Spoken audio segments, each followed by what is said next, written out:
colleagues today, I, I think you probably had a decent idea of what the problem was before you came up here. But I think it's a lot more in focus now, is it not? I'm glad you had a chance to confront the problem today. We will continue to confront the problem, but I'm glad you got a chance to see it for yourself. Ms. Pearlstein, you said during the audio recording that the chairman played, one of the criteria for impeachment is serious offenses against public trust. Do you still stand by this comment today, ma'am? As I've explained before, offenses against the public trust are instances in which an official is willfully acting for his own benefit or the benefit of his own power or on behalf of a foreign power. Thank you. How is this border crisis that has been planned and executed by Secretary Mayorkas not a serious offense to public trust, Ms. Pearlstein? Having read through the materials, I see no evidence that Secretary Mayorkas has acted on behalf of his own benefit, financially or politically, and I see no evidence that there is collusion or other cooperation or acting on Ma'am, behalf do you of see foreign do you power. see evidence of betrayal of public trust? If you need help finding that, ma'am, look to your right. There's two mothers in here that have had their complete lives destroyed, their families destroyed. I'm gonna ask Ms. Dunn, has your public trust in Secretary Mayorkas and the Department of Homeland Security been broken? Yes, sir. Ms. Nobles, Yes. do you guys feel betrayed by Secretary Mayorkas and the Department of Homeland Security? You guys know his job is Secretary of Homeland Security. His job, in his title, is to protect the Homeland Security. Do you guys feel betrayed? Yes. I thought so. Ms. Pearlstein, are you familiar with Article 4, Section 4 of the Constitution, often known as the Invasion Clause? Yes, I've read the Constitution. That's not what I asked, ma'am. I asked if you're familiar with that Yes. article. Yes. Thank you. I'm going to read it. The United States shall guarantee to every state in this union a republican form of government, and here's the point, and shall protect each of them against invasion. Ms. Nobles, Ms. Dunn, do you think that this Homeland Security Secretary is protecting these states against invasion? Protecting Arizona?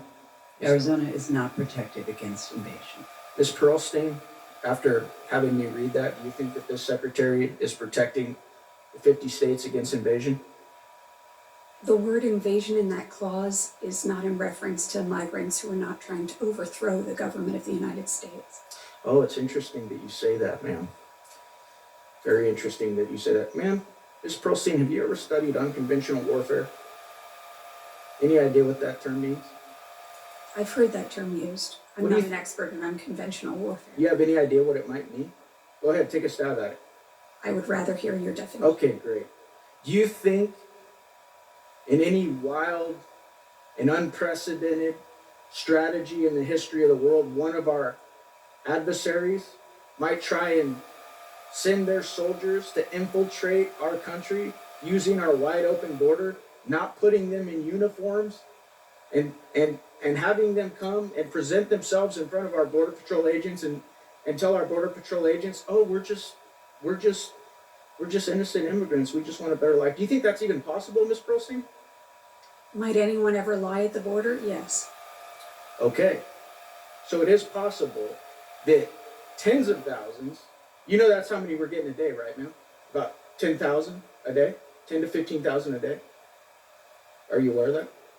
I'm not aware of any statistics. Okay, well, I'll fill you in then, ma'am. You're in the Homeland Security Committee. It's about 10 to 15,000 often, sometimes 12,000 a day. That's more than a combat division coming to our southern border from 160 countries, some of which are adversarial. And I'm going to tell you right now, unconventional warfare has been used since the beginning of time. These people aren't stupid. They're using access to our country to bring in individuals who want to do harm to it. I've been in the classified briefs. It's a fact, ma'am. How many families have to be ruined? How many mothers have to sit next to you before you come to understand This is an invasion of our country, and he's in complete dereliction of duty of his constitutional oath to protect and defend the United States of America. How many, ma'am? Would we need to have 100 here today for you? Impeachment will not address the policy problem you describe. That's not a policy problem.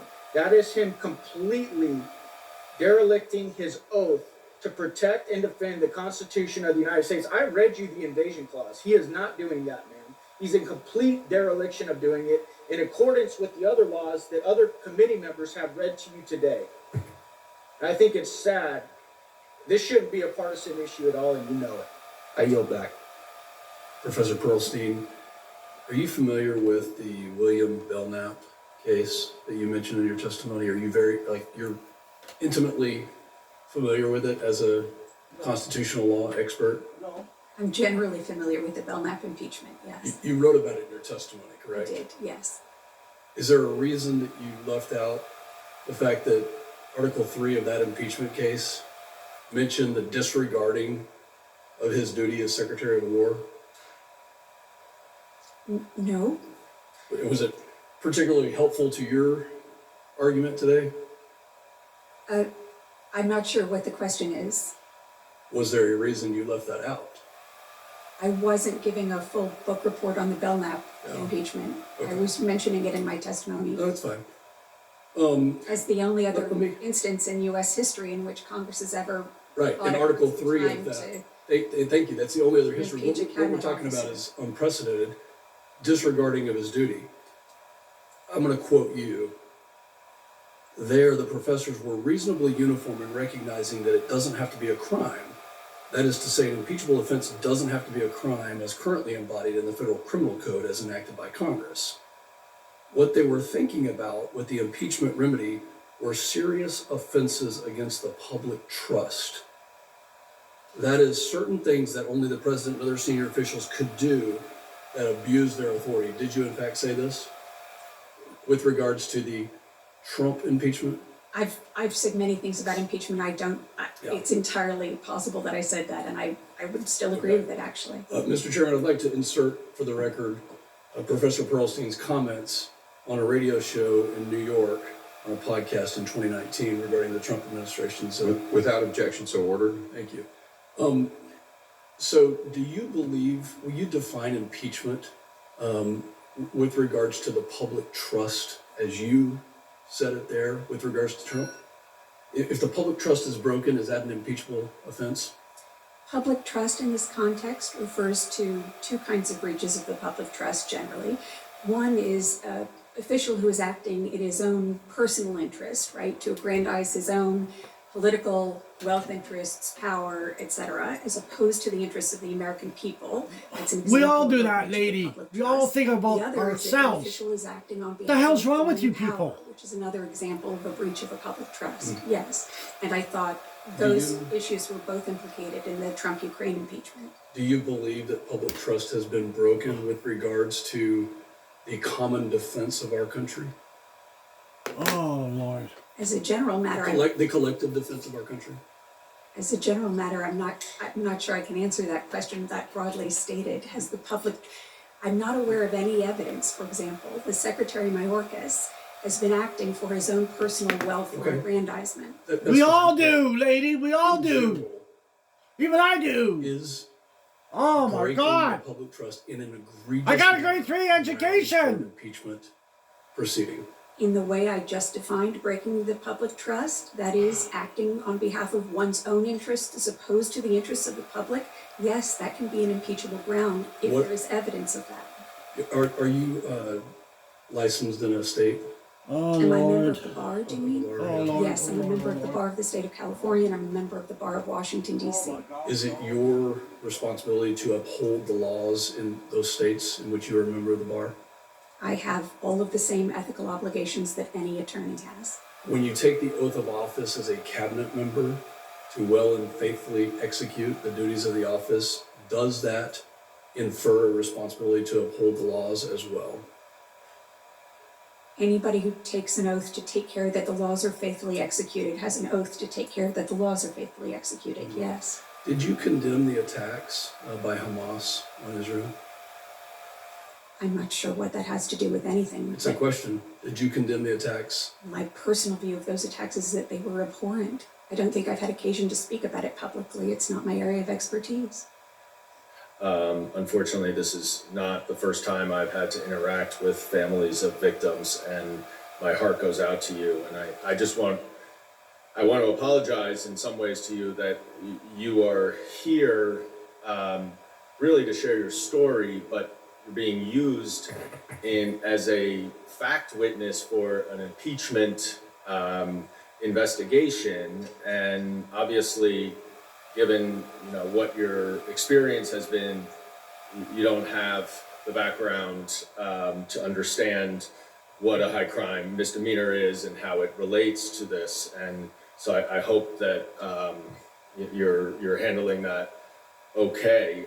One of the things that the chairman said at the beginning of his opening statement was that he wishes that Democrats would turn our sympathy into action, and quite ironically said thoughts and prayers are not enough. At first I thought we were at a gun violence hearing where we were talking about the repeated thoughts and prayers of the 2 mass shootings that happen every day. But I do want to just go through some of the actions, as the chairman pointed out, turn sympathy into action. Because I assume, Ms. Dunn, you would agree, would you not, that it would help to stop the fentanyl trade and fentanyl trafficking from coming into this country if we had more law enforcement officers at the border and more resources and technology to stop the fentanyl from coming in? Do you agree with that? I disagree with that because Border Patrol is now being used to make sandwiches and to screen people and let them into our country. Okay, well, so So I disagree with you. So you're saying that you're saying that you're upset because the Border Patrol is not doing is making sandwiches, I think you said. So you don't think it would be helpful to have more Border Patrol officers who are charged with stopping the fentanyl trade? I would like the Border Patrol to be able to do the job that they were hired to do. Well, one way. Every Border sorry. Patrol officer that I have spoken to has told me that their hands are tied by this administration and Mr. Mayorkas. I've been to the Well, border, sir. Have you?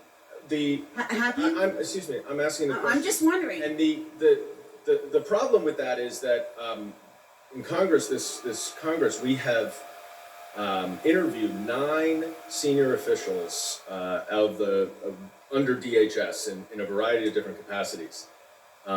Every single one of them has said that it would be helpful to provide more resources at the border to stop the flow of fentanyl coming in. And that is actually exactly what President Biden has done.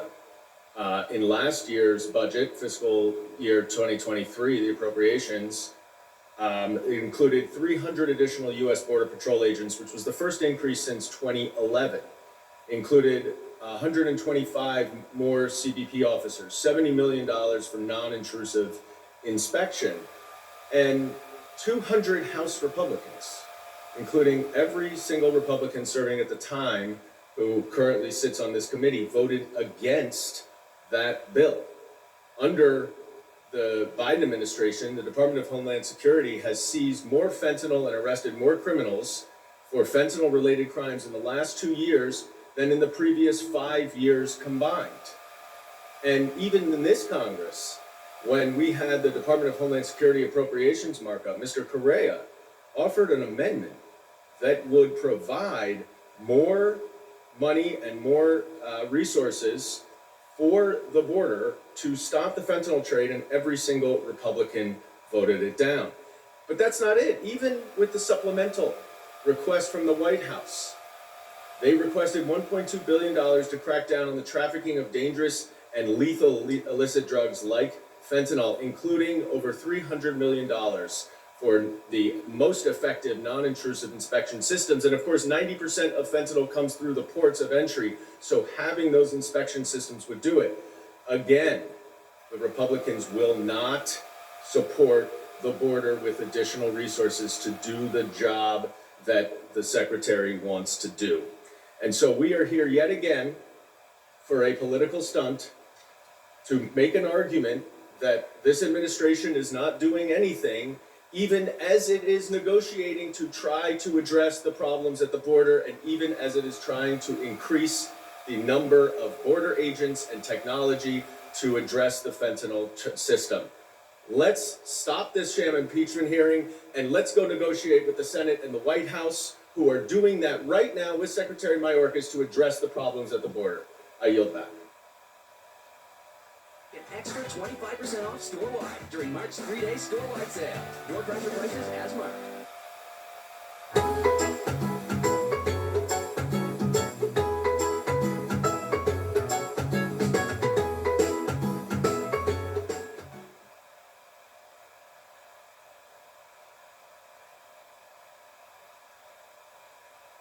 Case is about free speech, but the special counsel says Trump could have disagreed with the results and talked about it. No crime there. The difference is what he did to try and switch the votes.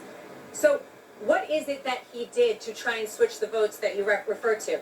By bringing cases, by using the law in an appropriate manner, unlike what we're sitting here today seeing, this is not appropriate. What President Trump did is he said, go patriotically and peacefully and protest. That is an American right. That is why we are America and we are not a third world country. Although I will say that today, I don't feel very much like we are in America. Hi, how are you all? The fact that I am standing here for the third time in 5 months is not a coincidence. This is the Biden political lawfare that we have seen time and time again. It is a deflection from everything that they have done. And if you don't believe me, look at the facts. On March 17th, Hunter accidentally admits that it was his laptop from hell. The next day, DA Alvin Bragg indicts President Trump. June 8th, an FBI document is released showing that the Ukrainians paid the Biden crime family millions and millions of dollars. The next day, the Mar-a-Lago raid and the Mar-a-Lago indictment. Last week, Hunter Biden's sweetheart plea deal fell through when the judge realized it had blanket immunity. The following day, a superseding indictment against Donald Trump. July 31st, Devin Archer goes to testify in front of the House. That was only after they failed to put him in jail prior to the fact. What happens the next day? The January 6th indictment that we're here for today. This is not a coincidence. This is election interference at its finest against the leading candidate right now for president, for either party. President Trump is under siege in a way that we have never seen before.